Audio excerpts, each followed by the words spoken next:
তো বন্ধুরা আজ নিয়ে চলে এলাম আবার একটা নতুন ভিডিও। তো আজকে কামরা বিন্দাস ক্লাবে মনসামাতা সাউন্ডের নতুন সোলোর মাল বাজছে। তো চলো দেখাচ্ছি, দেখতে থাকো।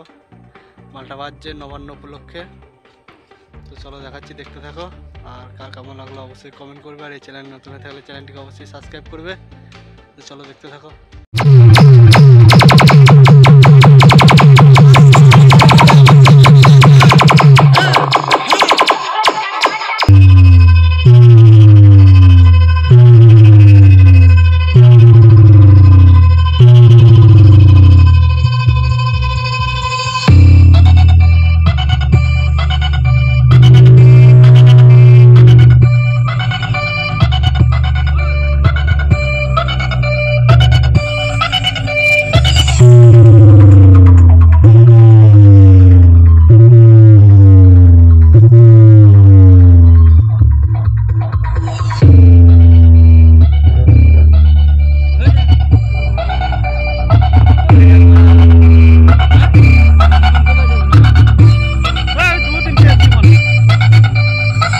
जैसा कि आप देख रहे हैं और सुन भी रहे हैं कि इस इलाके का सिर्फ एक ही बादशाह है और वो है रोलैंड म्यूजिक प्रेजेंटिंग।